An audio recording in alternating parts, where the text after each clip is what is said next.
Well, it's time now for Tech 24, and today we're talking about Russia's internet giant, Spandex, with our tech editor, Peter O'Brien. So since the invasion of Ukraine, then, this company is not so giant. Let me just stop you there, Aaron. Yandex, please. It's not something you strap on to wear while you go cycling. The company's called Yandex, and it's actually Russia's largest tech company, which is kind of mind-boggling when you think about how many people outside Russia haven't even heard of it. Imagine it's Google and Amazon combined. It's a bit like that. It started as a search engine in 1997, and now it offers email, it offers maps, it offers music streaming, news advertising, even ride-hailing and food delivery as well. Millions of Russians, of course, depend on these services every day, even more so now that access is difficult to Western sites in Russia. Yandex News alone has tens of millions of active users and will likely draw more now that, of course, on Thursday, Google News is reported to be blocked in Russia as well. So as you can imagine, it's very important that the information on Yandex is therefore complete, not misleading, and not, say, being influenced by or manipulated by a state. That's, of course, where the issues begin. And I imagine that has something to do with the invasion of Ukraine. Absolutely. So we're going to have a look at a post on Facebook from the former head of Yandex News, Lev Gershenzon, who posted days after Russia invaded Ukraine, and he implored his former colleagues who still work there, saying it's not too late to stop being complicit in a horrible crime and quit Yandex. He pointed out that on the Yandex News at that time there was no mention of the war, no mention of civilians hit with Russian bombs, and no mention of Russians losing their lives in the fighting as well. So now when you go on Yandex News, even from France, coverage of the war is oblique at best. It's filtered to mainly show you articles from Russian state-sponsored media.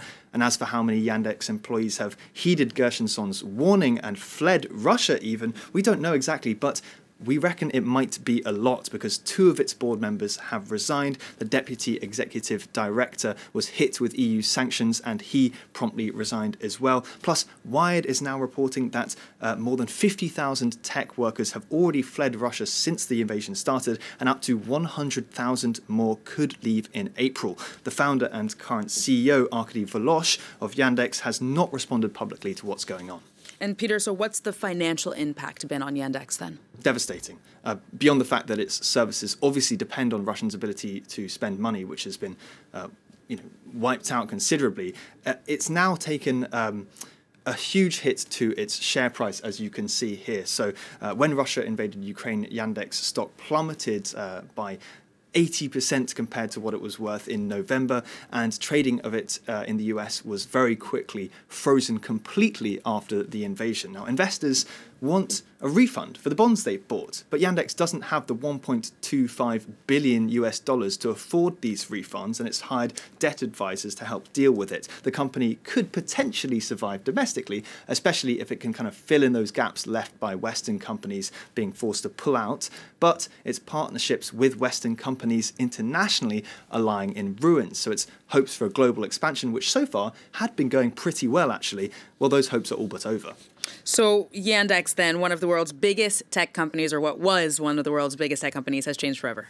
Yes, and notably, it's in talks to sell its news service and to sell its blogging platform Yandex.Zen, which I think is quite revealing as to the direction it's going. It might sell these to a Kremlin-friendly buyer. So it seems that the invasion of Ukraine, as you say, might be the kind of final nail in the coffin for Yandex's operational independence. And no doubt it will also be cited as another step towards something that's called the splinternet. Now, this is a concept sort of describing the division of cyberspace into different realms internationally controlled by different global powers. And in some ways, we're already seeing it with Russia's increasing online censorship and its push, crucially, to create a sovereign internet which is disconnected from global internet infrastructure. It's actually been working on this for years, as the cybersecurity researcher Nicolas Arpagnan told me.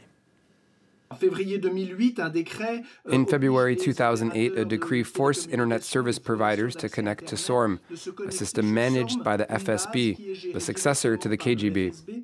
l'héritier du KGB. En 2017, à l'été 2017, la législation... In summer 2017, new legislation was introduced limiting the ability to mask your IP address. Localiser des adresses IP. Fin 2019, la loi russe organise... At the end of 2019, Russian law put into place what could be a sovereign Russian internet, obliging IT companies to move their data flows to infrastructure supervised directly by Russia's telecom police.